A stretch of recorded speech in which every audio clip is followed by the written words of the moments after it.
nada más el ambiente que se está viviendo en el Parque 21 de Mayo aquí de Córdoba, Veracruz, chicas. ¿Cómo están?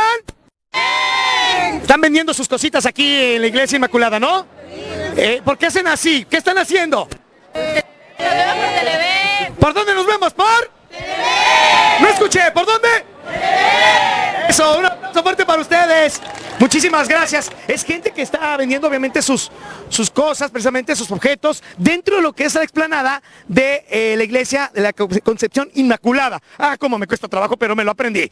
Y bueno, es de donde precisamente tenemos y hemos visto un poquito más de la historia de esta preciosa catedral, iglesia, a través del Palazuelos de Córdoba, Veracruz, el buen Carlos da Silva, en este interesante reportaje que agradecemos mucho, y nos encontramos con Ernesto Rivera, aficionado a la historia y conocedor en un 99.9% de lo que fue antes, durante y después lo que sigue siendo Córdoba. Ernesto, antes que nada, muchas gracias por aceptar la invitación. No, muchas gracias a ustedes y pues, lo que gusten, aquí estamos para servirles. Oye, bueno, pues ya que estamos aquí precisamente a un costado y venimos precisamente de lo que es la Inmaculada, platícanos un poquito de esta, de manera muy breve, la historia de esta catedral, que la hicieron en 2, 3 partes, descansaron, después la terminaron, no sé. Se hizo por partes. Cuando se funda la ciudad no había nada, no había nadie viviendo en esta zona, y esta era una de las lomas de Huilango, la más grande, y es la parte más alta. Para donde vayas, bajas.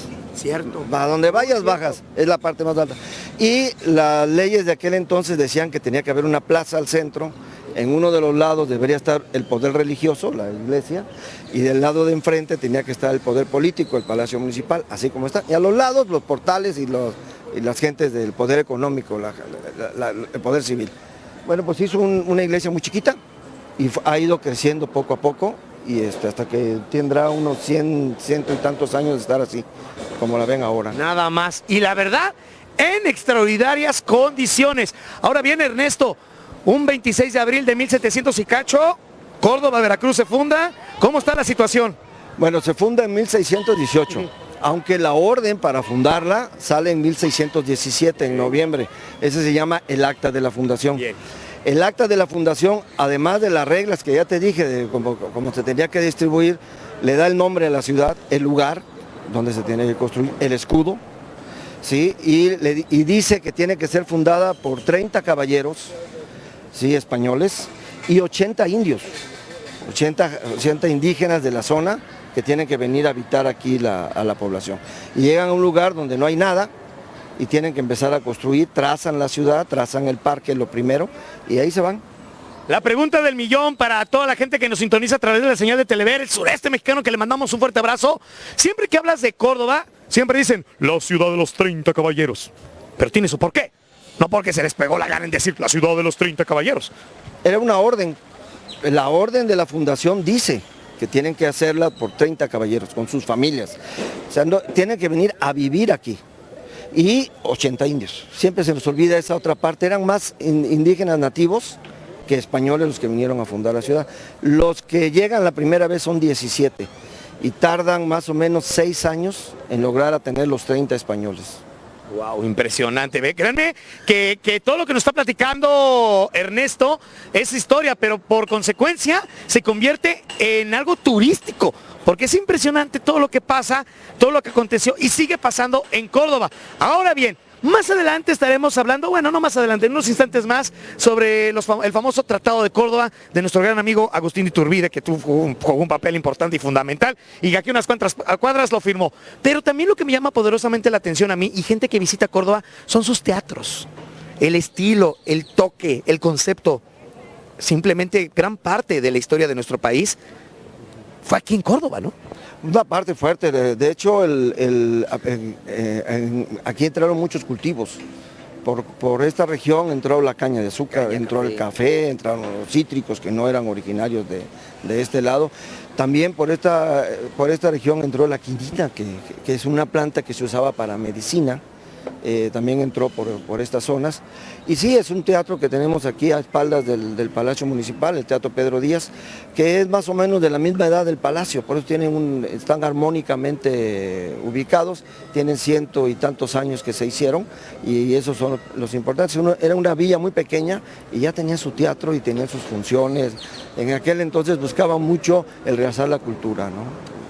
Ernesto, vemos la ciudad, pero también la vemos rodeada de mucha población, es decir, 39 comunidades rurales se encuentran alrededor de Córdoba. Sí, el municipio de Córdoba es muy grande y eso que ha perdido terreno con la historia, porque era mucho más grande. Cuando se funda era enorme y muchos municipios como Fortín, Yanga y otros se han ido independizando de ese territorio, ¿no? Entonces era más grande y esas poblaciones, congregaciones fueron creciendo en su momento y se fueron separando, volviéndose municipios libres también.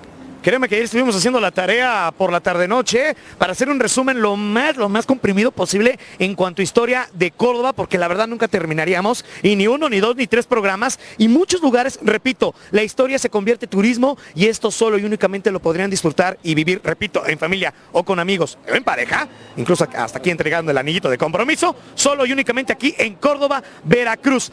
Tuvimos la oportunidad ayer, Ernesto, de visitar este ex ingenio de azúcar de hace unos ayeres, denominado San Francisco. Correcto. Tuxpan. Pero ¿qué crees? Eso más adelante nos los explicas. ¿Te parece? ¿Cómo no? Sí, perfectamente, sí. Son las haciendas que llegaron junto con los españoles a hacer productiva esta región. Pero más adelante todos los detalles. Claro. Pero bueno, y vas a llorar, mi querido Ernesto, pero de alegría con la siguiente melodía. Verso sin esfuerzo. Ellos son Costa Brava de Veracruz y esto que dice, y vas a llorar. Continuamos cerca de ti, en vivo, desde Córdoba, Veracruz. Adelante.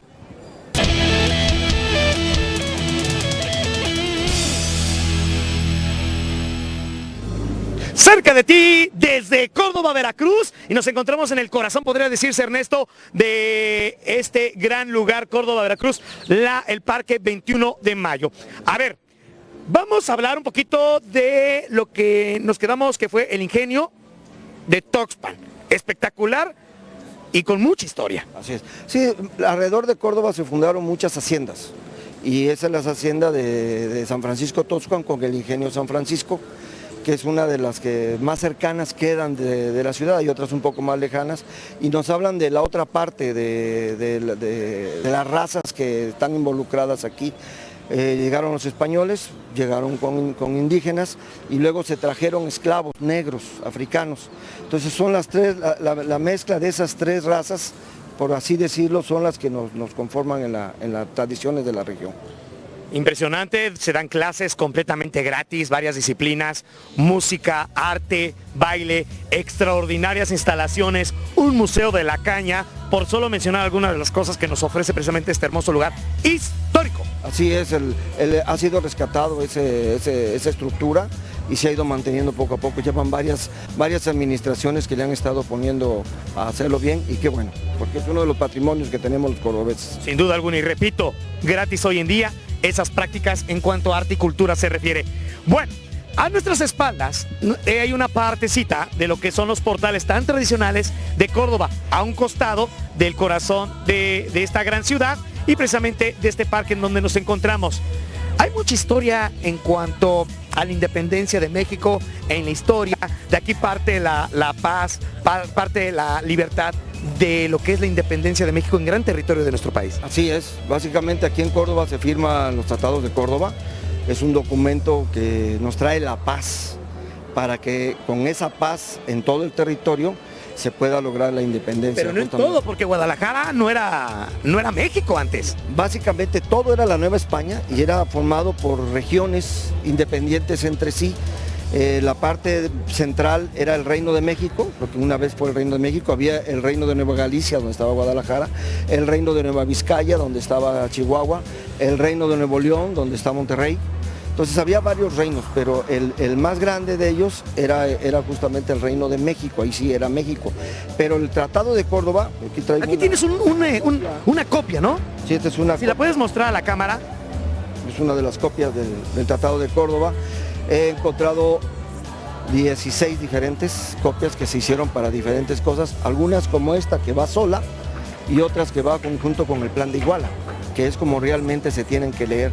Siempre primero el Plan de Iguala y después el Tratado de Córdoba, ¿no? Y que este tratado, a nuestras espaldas, en el balcón de color cafecito, ahí es donde mi amigo Agustín de Iturbide lo firmó. ¿Con quién más? Con Juan de Onoronjú. Los dos eran la más alta autoridad militar de los dos bandos en conflicto que estaban. Sí, y no fue en el balcón, fue en el cuarto que está hacia adentro del balcón, en el segundo piso de ese lugar donde se firman los tratados de Córdoba. O'Donoghue era el representante español, la máxima autoridad militar, no solo sobre este territorio, también tenía injerencia sobre Centroamérica, Cuba, Puerto Rico, Filipinas, era una autoridad muy grande. Y del otro bando, Iturbide, era la máxima autoridad del ejército trigarante. Entonces ellos firman los tratados de Córdoba y lo diseminan por todos lados, por eso tantas copias. Se hacen copias y se mandan a caballo, por todas formas se mandan, y entonces ya no hay ningún conflicto. Todo mundo de un lado y del otro dejan de combatir y están esperando instrucciones, que es todo el proceso para hacer la independencia de este país. Por es que decimos que aquí parte Córdoba es principal culpable precisamente de que parta la paz en gran territorio mexicano. Y el nombre de México en todo el territorio. ¿Por qué? Porque antes del Tratado de Córdoba, todos los documentos, el Plan de Iguala y todo lo de Morelos y todo, la misma Constitución de Cádiz, que es la que estaba vigente, a todo el territorio legalmente lo conocían como América. América septentrional o América mexicana, pero era América. Y es el Tratado de Córdoba en el primer artículo que le dice que esta América se va a llamar México. Genial, es espectacular todo lo que nos está pasando en este momento. Espectacular en Córdoba, Veracruz. De hecho, hoy vemos precisamente a una de las personas de Iturbide limpiando, ¿no? No, es mentira, es mentira. Preparando todo. Oye, pero también aquí, de este lado, Avi, no sé si nos puedas hacer un ligero paneo o se ve en el encuadre, vemos donde también había habitaciones y nuevamente llegaron a la actividad otra vez porque estaban como que sin uso, ¿no? Y que también fue parte importante de este movimiento. Y todos estos portales están marcados en las reglas de construcción. Tiene que ser una vez y media más portales a los lados que la que está en el frente. Entonces por eso esta cuadra entera ves portales y en la siguiente cuadra nada más ves portales a la mitad. Un dato curioso que lo deben a visitar: caminen los portales hasta donde termina a la mitad de la manzana y vean enfrente. Lo que van a ver es que van a ver la puerta de la iglesia lateral, luego la otra puerta de otra iglesia y luego el último arco del otro lado. Entonces, si ustedes se paran en el último, cualquiera de los dos últimos arcos que hay en los portales, pueden ver a través de la iglesia el otro lado de la iglesia.